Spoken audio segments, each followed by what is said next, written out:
We are live. But before we get started, we want to make sure we have all of our platforms included for tonight's discussion.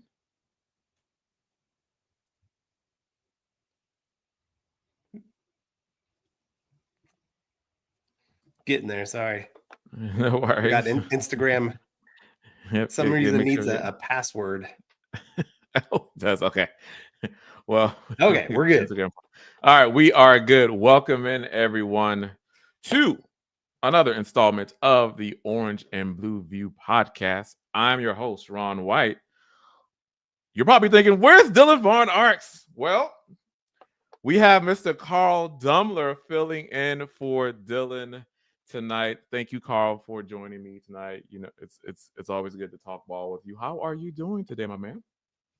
I'm good. It's been a crazy time around here. We had blizzard that knocked out power to the entire town, actually the entire northwest Kansas area. It Mm. was pretty crazy.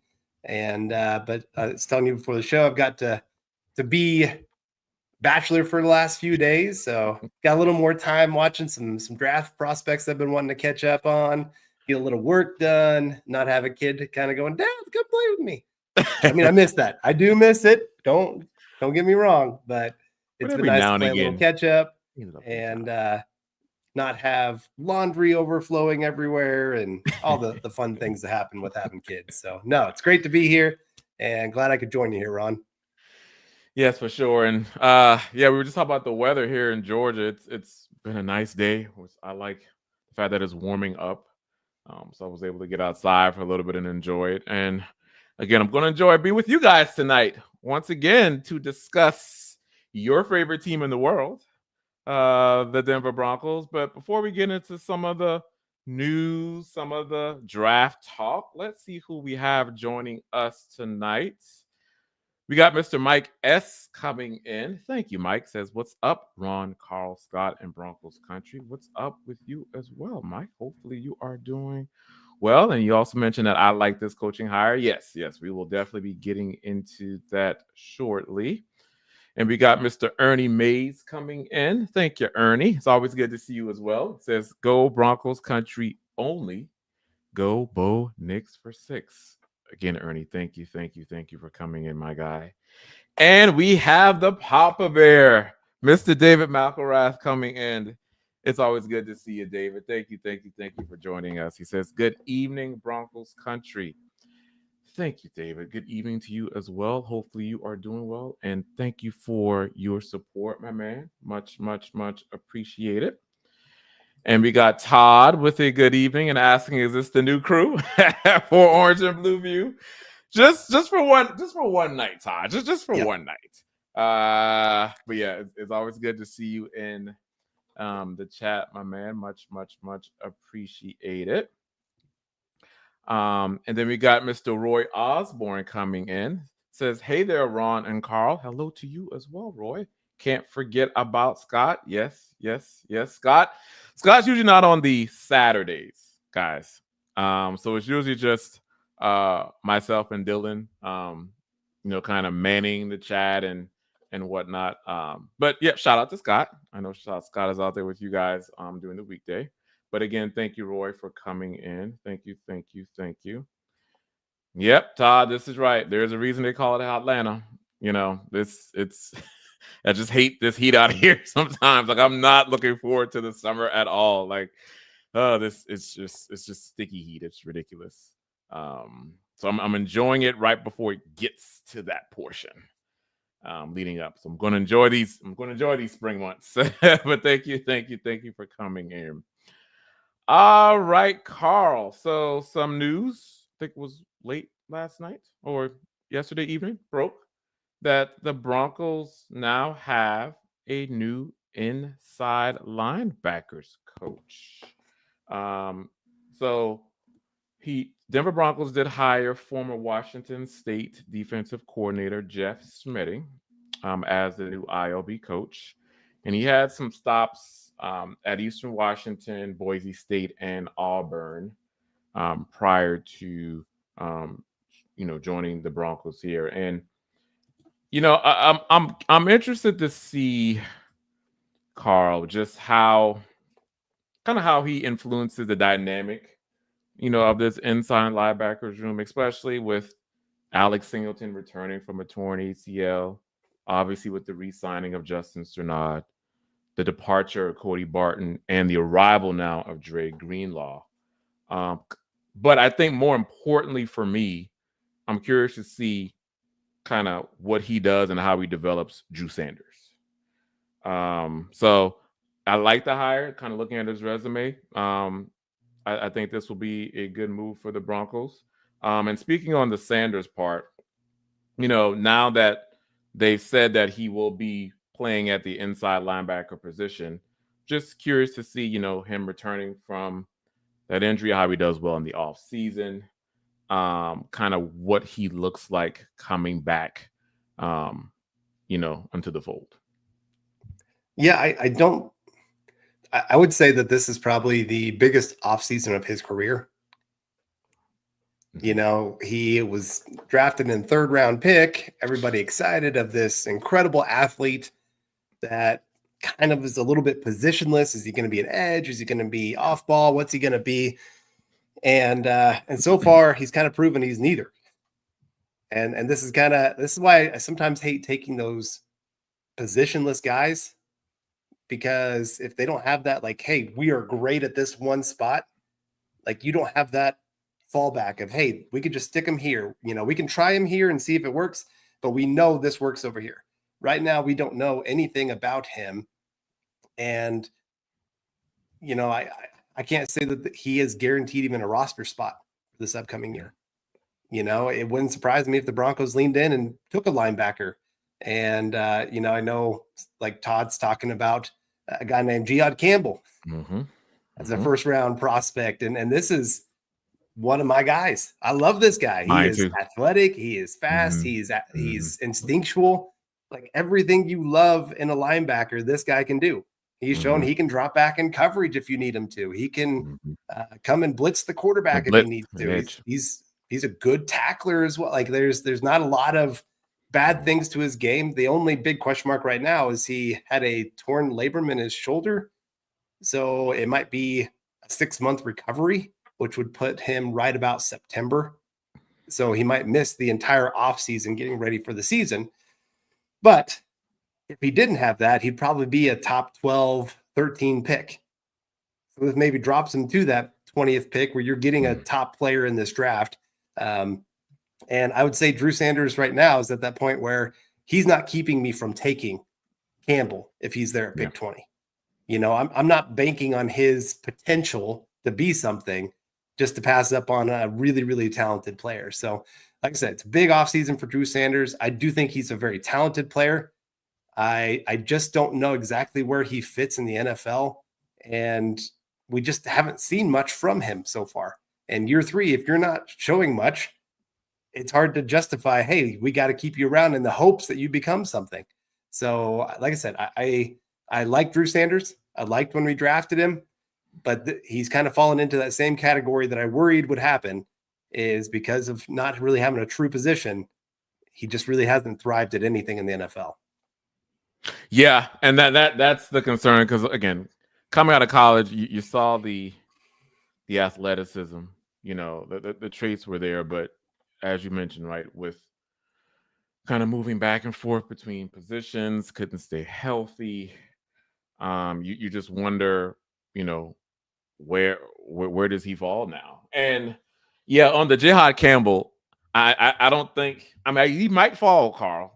I'm a big fan of his as well. I'm a huge fan, because he can do so much, as you mentioned, in coverage, blitzing, playing on edge. He does quite a lot. And you also have to think about, now I know they signed Dre Greenlaw, but with Dre Greenlaw's injury history and Alex Singleton coming from that ACL injury, there may be concerns there. So it's like, it wouldn't be the worst thing in the world. Let's say, all of your prospects are gone. I know they've been in talks with maybe getting like Amari and Hampton. If one of their premier interior defensive linemen is off the board.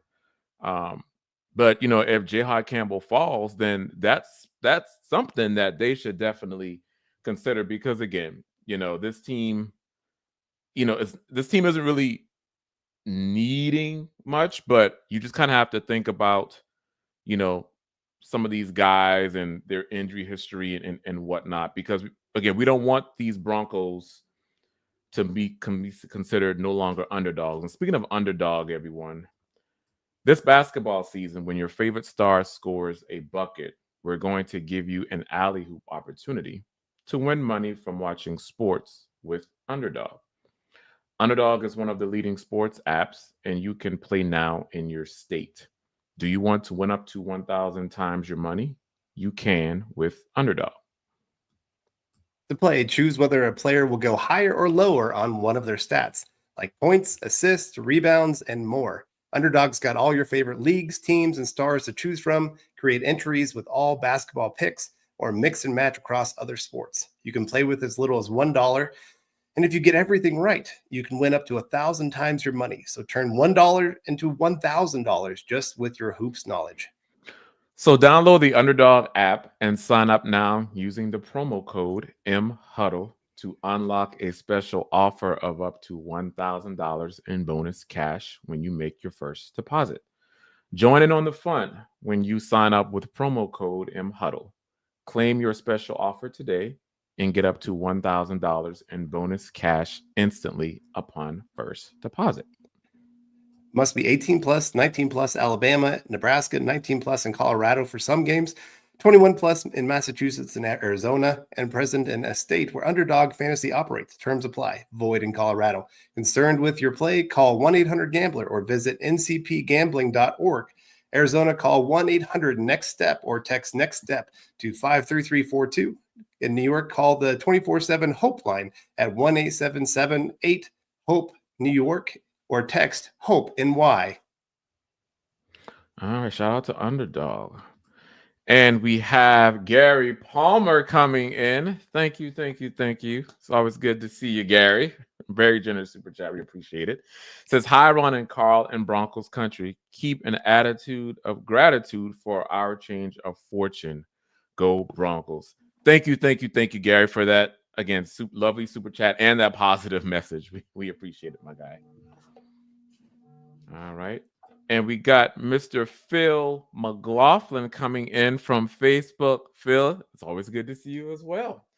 He says, good evening, Ron and Carl. Happy to get Cooper taken care of. Yep, with that restructure. So who will be next? Hashtag Buckham, hashtag MHH for life, hashtag Broncos for life. I think Zach Allen and Cortland Sutton are going to be next. I think they have to try to figure out the Sutton. Now, again, we've seen, on Twitter that JFM and Zach Allen kind of have been pining of, well, where are my coins? Where's my money? So kind of looking for that extension, but I do see, them kind of clearing up some space. Obviously, they have to set some aside for the upcoming draft class, but I think some of this is in part due to a Sutton extension and restructure coming, and then probably you'll see Zach Allen as well. I've heard Mike Kliss say Benito, and again, I know Benito is in consideration. Mm-hmm. I just think from a priority perspective, for me, it would be Sutton, Zach Allen, and then JFM. I think the problem with Zach Allen's contract is because it's going to be so big. There's a lot of moving parts to it compared to Bonito. I think it's a little bit more kind of cut and dry. Hey, here's where we think your market is. This is what we can offer. Here's the bonuses we can give you. Let's give you a 3-year deal so you can hit the market again. If you play out of your mind for the next couple of years, teams are going to be going crazy to sign you to one of the biggest contracts ever for a non-quarterback kind of thing. And so that's why I feel like Bonito could get done a little bit earlier, because he's not going to require top of the line money. He's not going to get a Myles Garrett or even what Daniel Hunter just signed for. I don't think he's going to get that kind of money. I think he's probably in consideration with Daniel Hunter play wise, but I don't think he's going to quite get that because he's only proven it for 1 year. Daniel Hunter's shown it for multiple years that he can play at a high level. So I think that's why that one's a little bit easier. The Sutton one, I think there's the problem there is there's a little bit more of a time crunch, just because, we saw last year, he was not a happy camper, and the season did not start out great for him. He and Bo Nix did not have great chemistry. It took till about middle of the season before those two really started connecting well. And I don't think the Broncos want those two missing snaps together unless they absolutely have to. So that's why I think those two deals could get done first, and then Zach Allen a little bit later, just because, like I said, it's going to be a little bit more of a complicated deal. And I want all three to get done. I think they will get all three done. I know I've had some people ask me the question like, hey, this is actually a decent edge class in the draft. What happens if a really good edge player falls to the Broncos at pick 20? What do you do with Bonito at that point? Because he becomes a very valuable trade asset, like Sweat was for Washington not too long ago, where they got a second round pick for him. I think Bonito's worth more than that, but that's probably where trade talks was kind of start. And if you're trying to look where to save on the roster, I would say it's not a place to save, just because you need to get after the quarterback in today's league. You think about what Philadelphia was just able to do in the Super Bowl to help them win. It was get after the quarterback, make Patrick Mahomes uncomfortable. Front four. Getting home with 4. And right now, Bonito is your best guy. Well, I mean, it's a competition between him and Zach Allen of who's the better in one-on-one situations, getting home for a sack or at least a quarterback pressure. So you don't want to weaken that position just to save a few bucks on the other end and maybe get a draft pick that could become an unknown. I always think of that Family Guy skit where they've got the mystery box and a boat. The mystery box, it could be a boat. It'll be a boat, yeah. And then it was tickets to a comedy show, and it's like, crap. So you know what you have in Bonito. He's becoming a star in this league. He was a second-team All-Pro defensive player. Those don't grow on trees. And so, yeah, like I said, you don't let that walk out the door unless somebody comes with a ridiculous deal that you just were like, okay, sounds great. We can really completely rebuild our team with some of this. So, yeah, they got a lot of contracts to get done. Thankfully, we're not like Cincinnati. We don't have to worry about, do we have the cash to make this happen? We don't have to worry about losing stars just because we don't have the cash to sign them. So that's really nice. We got a ton of cap space moving forward. So that's the other really good thing. Like, we don't have a ton this year, but if you're doing extensions and say, hey, like, okay, this is what they're getting this year, but next year, that's where you get some of those big bumps. Broncos can do a lot of work with that. Yeah. And so the reason why I see where you're going on the Bonito thing, I just don't think it may happen during the season. I honestly think both Paytons want to see Bonito do it again. And I think that's why they may hold. Again, not to say that he isn't worthy of one, because again, what he did this past season was great. But I just think, knowing Sean Payton, they may want to see him again. And let's say we're halfway through the season, you already at your half of your sack total from last year. Then they'll probably say, okay, probably do an extension then. I just think with Sutton, I think you and I are in agreement there that it's more pressing because, I mean, from what Sean Payton mentioned, that, he loves his receiver room. So I think he would want to satisfy, Courtland Sutton and keep that connection with Bo and Sutton going into next season. I mean, they have to. So again, Sutton is definitely kind of the more pressing one here, Phil. And then you're right on Zach Allen, although I do see that still, happening.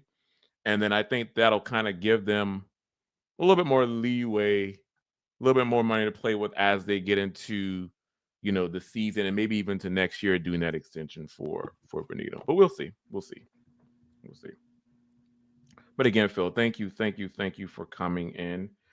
We appreciate that. We appreciate that. And we got Mr. Adam Strange coming in. Thank you, Adam. Says, how about Jalen Walker?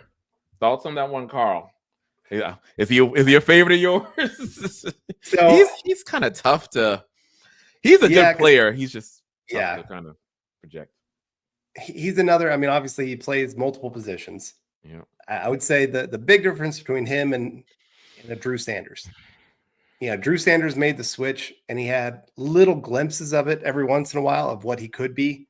When he started playing off ball his last year, most of the time they were just having him play downhill. With Jalen Walker, like we've seen him do a little bit of everything and do it really, really well on a regular basis. Now he's surrounded by a lot of great talent. That's what I always worry about when you're talking about like Alabama prospects, when you're talking about Georgia prospects, like, is it them or is it just they've got so much talent around them, they've got easy opportunities to go make plays? Jalen Walker, I think if you get him with the right staff, could be something. I do worry a little bit. VJ is not really proven that he does great with those hybrid players. Isaiah yeah, that's exactly the one I'm thinking here. So I worry about that just a little bit with him. But the nice thing is Jalen Walker, like, year one, he's not going to be asked to be the man right off the bat. He can have an opportunity of, hey, we've got certain plays. We want you to get in there, get after the quarterback. We're going to stick you at linebacker on a third and for sure passing situation and just have you get downhill. Go get that quarterback for us.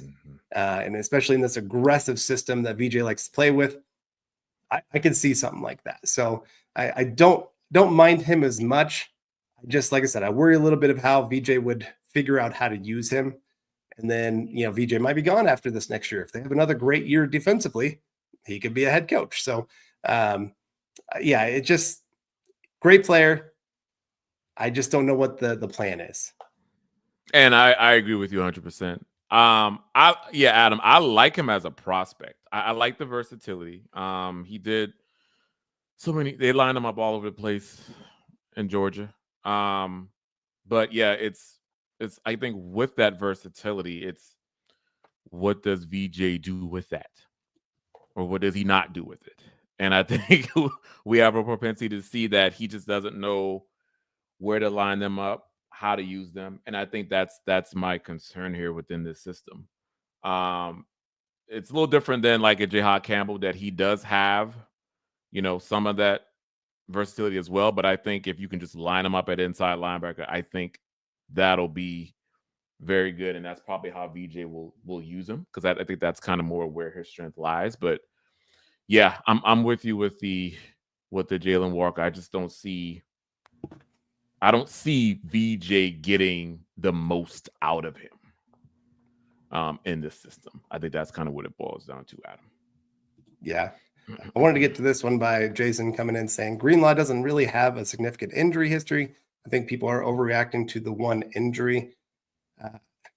I would say, he did miss 9 games in 2021 for a groin strain. He ended up being placed on IR. And he missed 5. Can't remember that. There's quite a few games that he missed there. In 2020, he missed another couple games with a leg quad bruise. He missed some time for a leg strain. So it's not, I would say yes. I think people are overreacting to the Achilles injury. Like, he had it in the Super Bowl. To expect him to come back the next year and be something great, that's asking too much. Achilles injuries, they are very, very tricky, especially positions that you're having to cut like that you see with the linebacker. It takes a lot of time to trust it, to fully get back to 100%. So I'm not really worried about that one. He does have a few nagging injuries that he's had throughout the years. I would say his left leg has just been a little bit of a problem. I'm not too worried about, of the ones that we signed, he's probably the one I'm least worried about with injuries. Like Evan Ingram, I'm worried. I think he's probably going to miss 3-4 games. And unfortunately, if you're expecting him to be the Joker, like that's a big deal. Mm-hmm. Those are Mm-hmm. some very important snaps that are going to impact our offense. And so that's why I don't mind. Somebody asked me earlier, like what is it, or what players would get an A grade from you if they took him in the draft? And I still have Colson Loveland as one of those guys because, one, he could be that inline linebacker or tight end for you right now, but also he's a little bit of a backup for Evan Ingram if he goes down with injury, that you've still got a guy that can keep the offense going. So, Carl, okay, so you mentioned Colston Loveland. So, I guess what is your who are your tight end rank? Like rank your tight ends. I'm pretty sure like Warren is one. Um, I So or I am I go wrong? back and forth. Okay. Yeah, well, I really love Colson Loveland. Okay. Okay. I do. My big concern with Warren is I just think there's going to be a little bit of a growth process for him, Learning curve. Yeah. just because he didn't play your traditional tight end in college. So if he goes to a team and they say, "Hey, be our traditional tight end," there's going to be some difficulties there for him. I think long term he could easily be the best tight end. Where Colston Loveland is that guy that I think if you take him day one, he is an impact guy for you. Like it would not shock me if you drafted him. I'm not saying with the Broncos since now you got Evan Ingram, but if he was your number one tight end, if he went and put up 800, 850 yards as a rookie and made a big impact in that way. So yes, it goes probably Tyler Warren. I will say yes, just because I think he does have more long term. Colston Loveland. I'll go Mason Taylor as my number 3. I really worry about Elijah Arroyo's injury history. Yeah. And he's a little bit smaller. Like I'm looking for a guy that can go play next to the offensive tackle. If you need him to, like he can go help you and be big in the run game. I just think that Mason Taylor does a little bit more for you in that area. And like I said, doesn't have quite that injury history. No, number 5 would be Terrence Ferguson. It's nice. He's got a little bit of chemistry. I mean, I think that gets overblown. We just saw with Troy Franklin. It was not a great, we didn't see that instant chemistry when he got to the NFL with Bo Nix. But Ferguson is still a really good player. And I loved that this last year, he actually even took a bigger step. Like he was good with Bo Nix. He was better this last year, even without him. And not saying that's a knock on Bo Nix. It's just more of a show of the development of the player at that point. And then, man, after that, it kind of gets bunched together of whatever you want. I mean, Harold like your Fannin, your Helm. Yeah, that's kind of those kind of guys, depending on what you're looking for. Right. Of what we don't have right now, I'd probably put Gunnar Helm just because he can be a little bit more of an inline guy for you than Fannin. But yeah, I do love this tight end class. I just think it's going to probably dry up by the end of the 3rd round. If you don't take one by the end of the 3rd round, it's not going to be what you're hoping for. Running back, that's the position that 5th, 6th round, there's still going to be some guys that I like that I'm going, oh yeah, that can be an impact player for the Broncos even as a rookie. Yeah, I like your list. I would switch Mason Taylor and Arroyo. I'm a huge. I know the injury history is a concern. I know you got that ACL, but man, when he's on the field, I've been watching quite a few highlights of him more recently, and guy's a baller. Just a great, excellent receiver. I can see him also being like a good safety blanket. Now he's gonna need some time to develop, and I think being in a tight end room with Evan Ingram, we're doing well. I mean, we'll do any of these tight ends well, quite honestly. But just because of I think more of the physical traits with the Royal is why I have him. I do like Mason Taylor as well. I think Mason Taylor can kind of do it all. And he can come in and be an impact, day one as well. But yeah, I'm with you in the Warren and Loveland, just because long term Warren's going to be that guy. You're right. I think they line him all over the place. But once he probably year 3 in the NFL, year 4, he probably will be, one of the top tight ends in the league. But yeah, I just think they probably need to look at tight end for sure.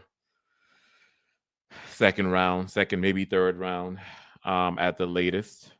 Just because it's, you start to get into like the top 5 and 6 we name are probably the best, and then it kind of falls off a cliff thereafter. There are a few guys later like Jake Briggenstool, Evans, the guy from Notre Dame, that are okay, in my opinion. But I just think, that immediate impact, you'll definitely see kind of in the round 3 at the latest. All righty, let's see who else we have in the chat. Todd's talking about defensive line, thinking that Nolan, Tyleik Williams, and Kenneth Grant. Man, Todd, I'm gonna be honest with you. If Kenneth and you, Carl, if Kenneth Grant is there at 20, I'm taking him. I'm taking him. Like I mean, there are a few others I would take at 20 as well, but I just think for me, he's most likely to kind of fall within that range. I think Mason Graham is my top, but he'll be long gone. But yeah, Kenneth Grant, if he's at 20, Todd, and let's say Amarian Hampton, we know Ashton Genty's probably going off the board. You think real long and hard about a Kenneth Grant, because they're 3 to 4 defensive linemen on this roster they're going to be free agents next year. So you want to think about stocking the cupboard, making sure that that's a consideration. Now, Todd, if they're not, let's say all of them are, I wouldn't say even all of them, but I think Tyleik Williams and Walter Nolan will still be there. It's just going to depend on how the board falls, though. Again, from what they're saying, wide receivers not in the picture. But Carl, I would beg to differ if T-Mac is still there. Man, that's my guy. But yeah, if let's say T-Mac's off the board, your running backs are gone, and you're not really thinking about safety, although Emanuwari is interesting. Todd, I'm with you that interior defensive line would be a consideration. It has to be. You talked about it earlier. You hope that they're going to get a deal done with Allen, but you also have John Franklin Myers, who has an expiring contract, who wants one done. You might think about trying to throw a few million more guaranteed his way just to keep him happy, just because he was so big for this team last year. Malcolm Roach, probably, I would say, one of the most underrated players on the entire team. Run game. Yeah, and his run defense was incredible last year, but his contract is up after this season. Yep. So you've got to be thinking about finding somebody for that defensive line, and you got to start doing it now. You can't draft a guy next year and be like, oh, yeah, they can come in and be an impact play. No, defensive line takes a little bit of time. Mm-hmm. There are not many guys from the defensive line spot that come in and are like star players day one. It's such a whole different ball game. You're going from a lot of college teams, their offensive line is guys that are 285, 290, maybe a couple 300-pound guys, but they're not always in best shape. They're not great. So you can just overpower them to all of a sudden you're getting to the NFL and you're like, oh, crap, I got a 330-pound man that knows how to use his weight, knows how to use his hands, that is a technician. And I got to actually not just be an athletic freak. And so getting a guy, like you said, Kenneth Grant, I'm so torn on him. Like when I first watched him, I'm like, you were the most boring player to watch. I did. Like I came in with such high expectations where, I had people telling me he was on, is it Friedman's freak list or whatever? Mm-hmm. This guy that could just do incredible things. And I was like, I expected to see a freak on the field, and he was not that. So there's a little bit of that I'm just like, okay, you could do so much more. But then when you see him actually do it, you're like, oh crap. Yeah. That was fast. Yeah. And I came out of nowhere. Sometimes I'm like, where'd yeah, this dude come from? yeah. So if you could get him to figure out how to do that on a more consistent basis, yeah, he could become a huge star in the league. And I especially think after the Chargers just signed a mountain of a man for their right guard spot. And I know Todd talked about it a little bit earlier of the Buffalo Bills game. What happened? The Broncos just got ran over. Ran off the field. Ran off the field. You know, most games the Broncos were the more physical team, but there are a couple teams out there that are going to be problems because the Broncos are a little bit undersized on the defense right now. And you think of Philly, who we're going to play this next year. You think about the Chargers, who we're going to play twice. You know, that's 3 of your games where you're going to be playing against teams that have some really, really big boys across the way that want to run the football. And so getting a guy like Kenneth Grant that, you know, played most of this last year at 345 pounds. He actually slimmed down for the combine. You know, so 330 pounds. You got to sometimes meet big with big. And so I think he'd be a nice counterpunch to some of the things that these other teams have been doing. And so I like him. Tyreek Williams, another guy for that nose tackle spot.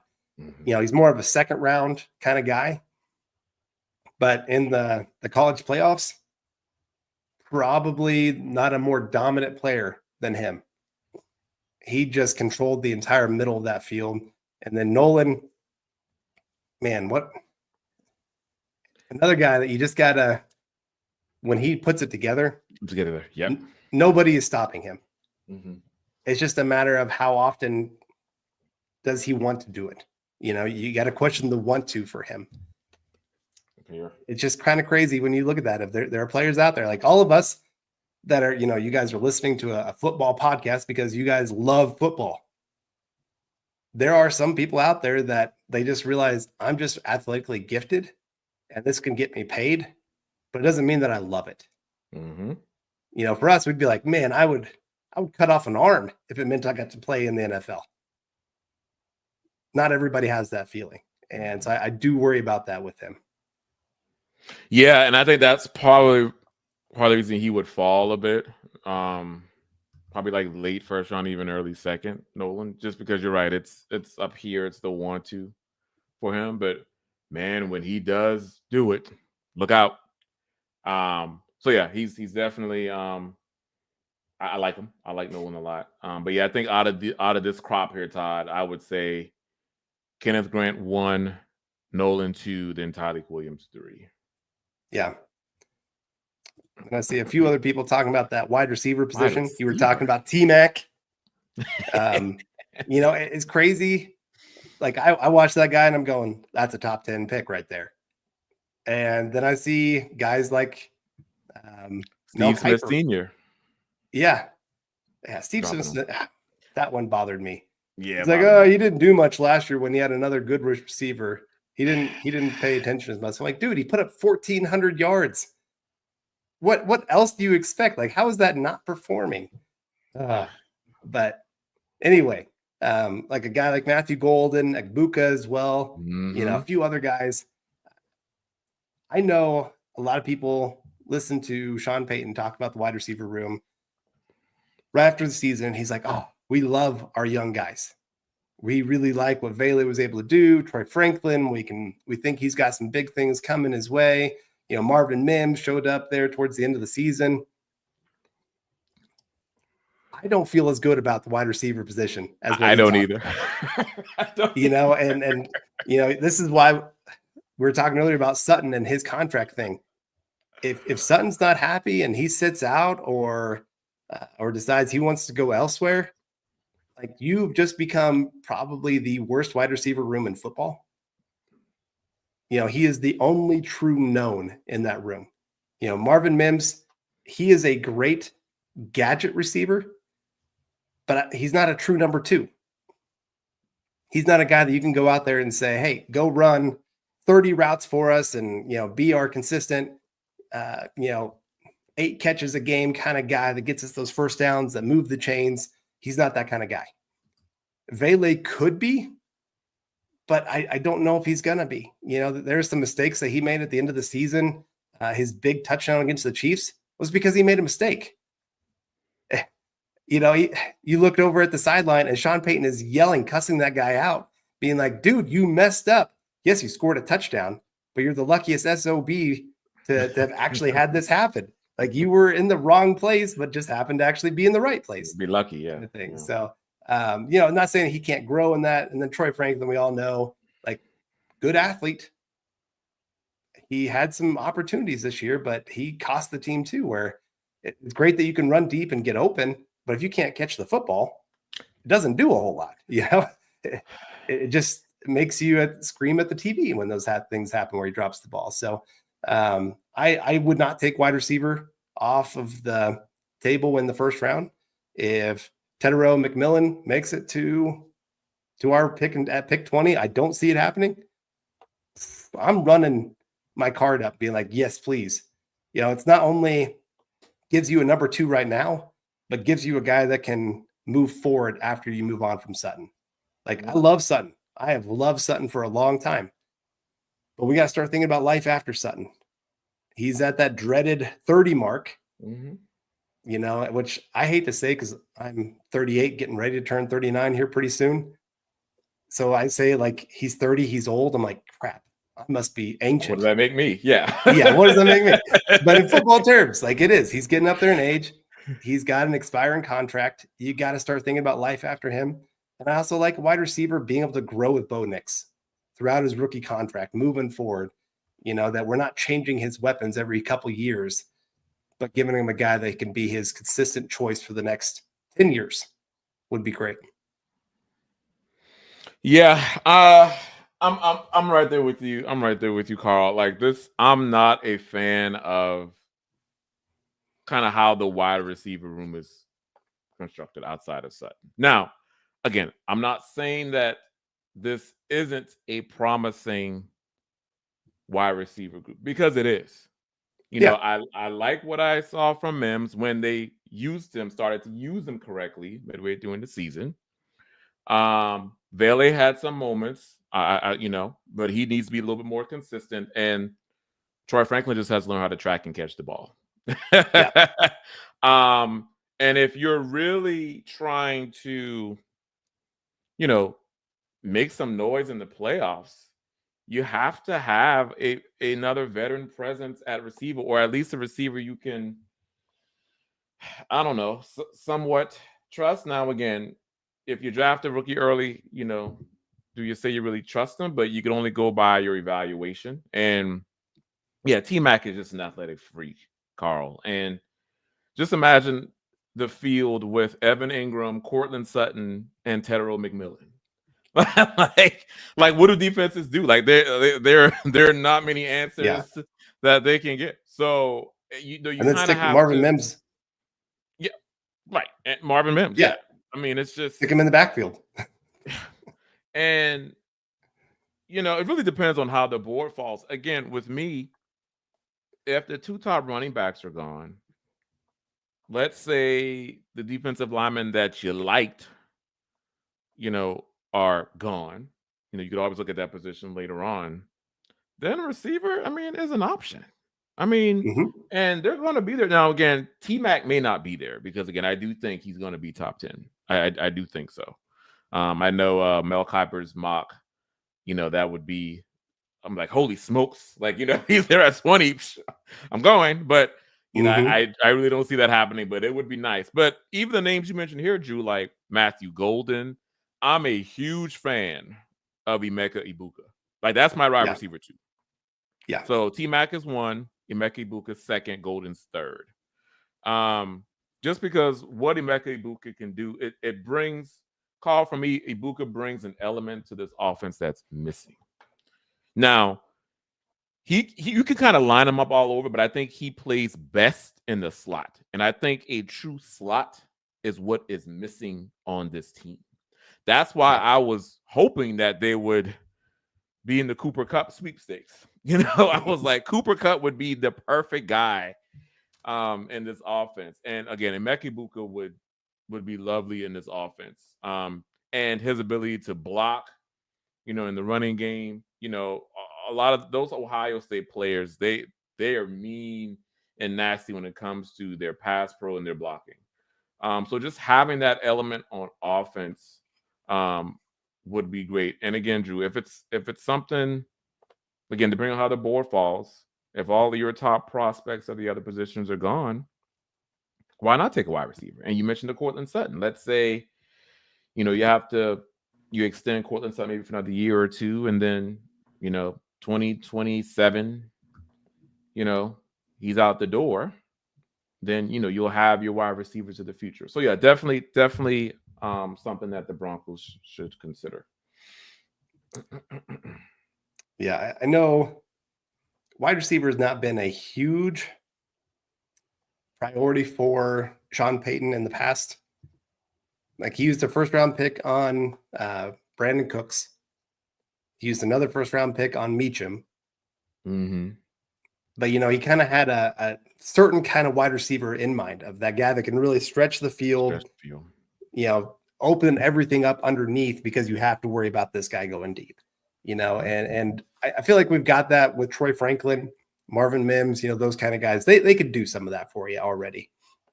But you're right, that guy that can be that consistent underneath, go win on third down, help in the run game, all those kind of things. And Buka, I agree with you. He's my number 2. Golden, I think he's such a projection.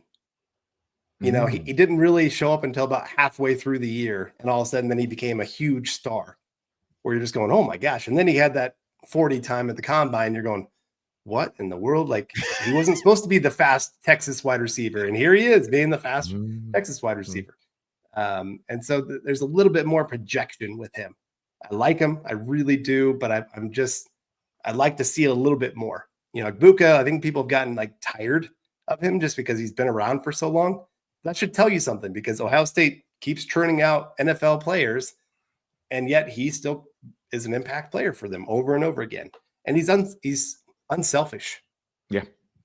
That's such a big thing. He understands the team concept, that it can't all be about him. You've got these wide receivers. I was listening to somebody talk about the Patriots the other day, and they were talking about with May, they're worried if they bring in a veteran, the veteran's going to pressure him and be like, hey, you got to keep throwing to me, like a Stephon Diggs, where he's just going to be like, hey, if I don't get 15 targets a game, I'm going to be mad at you.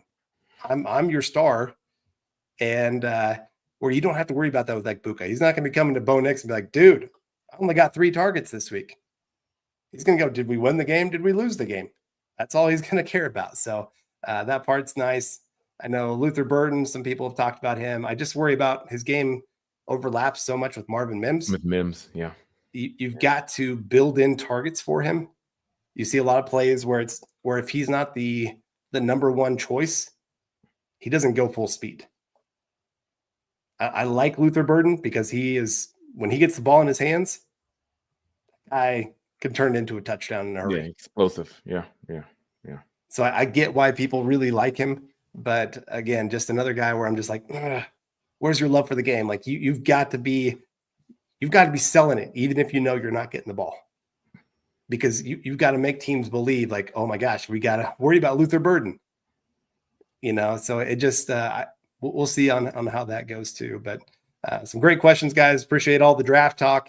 We're little over a month left till the draft. Yes, a little over about, actually, I think, about right at a month almost. Yeah. Dang. So, man, it's exciting. Can't wait to see. Just can't wait to see who the Broncos pick first round, man. It's going to be exciting. Got Phil coming in. Thank you, Phil. I see we sign Hack the Punter. I sure hope we get someone in the 6 at least. Not impressed with him. Yeah. I'm not either, Phil. I'm pretty sure they'll draft someone, maybe bring in some competition. But I think it was kind of drying up, at least at a free agent punter market. And so, yeah, it is what it is. They'll probably draft someone, bring in some competition for sure. But I'm right there with you, Phil. Yeah, I think the big thing is it gives you a floor for the room. Now, it is a low floor, but you've at least got a floor for the room of, okay, if we can't find somebody, we've at least got somebody that knows our coaches, knows what's expected. Yeah. He doesn't have the biggest leg, but in the Colorado air, it doesn't really matter as much. If you can be really good with your directional punting, I will give that to Riley Dixon. Some of his directional punting, especially early in the season last year, was incredible. Was good. Those safeties that we got last year, he is a huge part of why that happened. And so, Hack, he has that ability. I'm with you, Phil. I'm not a huge fan. So hopefully there's somebody that can come in and beat him out. But if not, at least you have somebody in the building that doesn't completely destroy the position. He can maybe be the 20th best punter in football next year. Yeah. Thank you, Phil. Then we got Todd. Thank you, Todd, again for coming in. Ron and Carl, what round do you begin to consider drafting a QB? 6th round was one of our 6th-round picks. Probably one of those later 6th-round picks, I would imagine.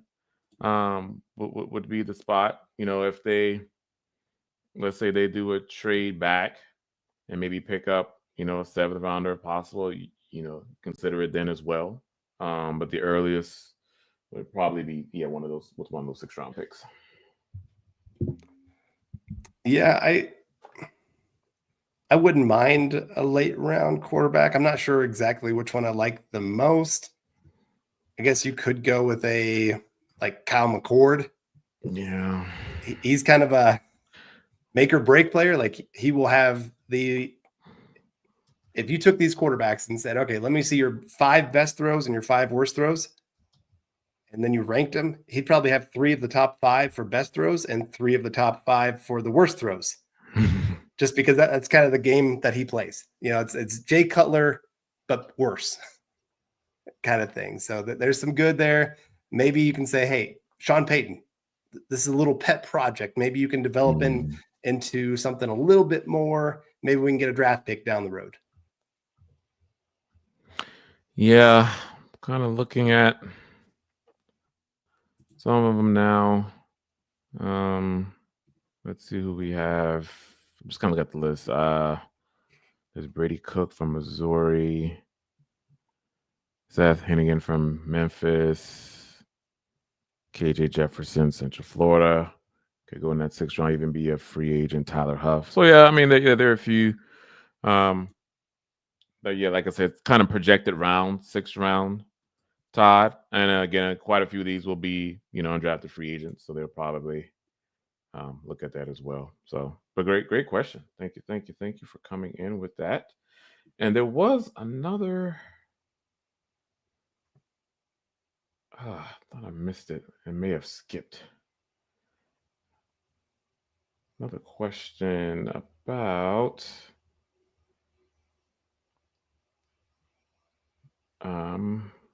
About some receivers here that Todd put in here. We talked about Burden already, Todd. But Higgins, what do you think? What do you think about? I like Higgins. What's your thoughts on Higgins, Kyle? Yeah, he's another one that I think he's got that size that Sean Payton loves, being 6'4". That's what you got to realize. Sean Payton has a type. Michael Thomas. Marquise Colston. He either wants a speed guy that can win over the top or a big wide receiver that can play that slot middle, take over the middle of the field, box people out, and just have such long arms. That's why I love T-Mac for the Broncos. Like if I was talking about a different team, I might have a different opinion of him. But because he is such a perfect fit for what Sean Payton loves at the wide receiver position, that's why I think if he's there at 20, Sean Payton's going to be doing backflips even at 62, 63 years old, just because he's getting the guy that he loves at that position. Higgins is probably that next kind of guy. He's got the size. He's a decent route runner. He's more of an athlete than people realized. And he runs the kind of routes that Sean Payton wants to run with those big guys. Yeah. So I think he'd be a great fit for the Broncos. I would love him. 2nd round, 3rd round, somewhere in there. If Broncos take him, I feel much, much better about the wide receiver room at that point. Yep. I'm right there with you. Prototypical Peyton receiver. As far as like the size, he can run all the routes. Good with tracking, catching the ball. I think he would be great. Another receiver that I like that I've been watching more highlights of, Carl, Jack Besh. Jack Besh is such a he's such a fun player. And I foresee him having like the clutch gene. I don't know. I just foresee him coming into the NFL. You need him to make that third down catch. He's going to do it. Can get down there and block. He's just kind of a do-it-all receiver, selfless as well. Big body, can catch it at the high point. So I think he would also be fun, in this offense. He might not. I mean, he might not even get out. Might be round 2, maybe round 3 for Besh. Probably round 3 at the latest, I would say. But if you're looking at wide receiver kind of in those kind of mid rounds, that would be another one that I like too. So Yeah, I like I'm gonna butcher his name here. Alec Manor. Oh, Alec Manor. Yeah. Manor. There we go. He's another one just because he makes some ridiculous catches. He's a developmental project. He's not there yet. I don't know how much impact you'd make as a rookie. You got to kind of remember there are some rookies that I do expect to make, like running back. It's a position that you either got it or you don't. You either show it your rookie season, or you're probably not going to show it throughout your career. Like there's very few running backs that 3 years down the road we're going, oh, this guy came out of nowhere. Like, how did he become this? It doesn't happen at that position, just because the instincts, the ability to break tackles, to understand how the offensive line's blocking, like that. That's just you either got it or you don't. You really can't develop that ability a whole lot. Wide receiver, there are a lot of guys that can come on the field, be 1,000-yard receiver as a rookie. But then there are some others that it's going to take a little time. And I think he's one of those that it would take a little bit of time, but he's a great blocker. He loves to get physical. I think he would be another nice project to set up for life after Courtland Sutton, where he could take over that X spot if you needed him to down the road. Now it's taking a chance using a high draft pick on a guy because he's probably going to go second round for someone that you're hoping can become something. Restrepo, I'm not sure that he's the best fit, but man, talk about an underrated wide receiver. He was 2 inches taller. We'd probably be talking about him as a first round pick. Just him being 5'10", it's going to bother a lot of people. But for especially going with Bo Nix, an accurate passer, you get a guy that can get open in a hurry. He'd be like our Lad McConkey that the Chargers got. Took the words out of my mouth. Yep. Yeah. Cooper Kupp, Lad McConkey. He's always open. Yep. He is always open. And so he'd be a fun one to add to this offense. Not sure the Broncos would go that way just because, again, he's 5'10". Sean Payton has a height requirement for wide receivers. Yeah, definitely. But I'm a big I like Alec Manor. I think he'd I think he'd be good. But Restrepo, I've been watching a little bit of that U offense and just him and Arroyo. It was good to see. It was good to see. So I would not be mad at that pick at all. Restrepo reminds me of, and I think T Fisher just puts in the chat, like a Cooper Kupp, Lad McConkey comp, where they're just always open. They just find a knack, just to get open. I would love that. I would love that pick as well. I know we are at just about that time here, but before we go, and again, guys, thank you all for tuning in. Carl, I wanted to get your kind of thoughts on running back. We know the running back is the pressing need for the Denver Broncos. And, there's been talks of running back first round. So, that Ashton Genty's going to be long gone, more than likely, before the Broncos pick, unfortunately. Tear in my eye. But, outside of Ashton Genty, we got Amari Hampton. I know there have been folks pining for wouldn't mind a Travion Henderson in round 1. I know that's been a popular one, which Judkins. and even Caleb Johnson.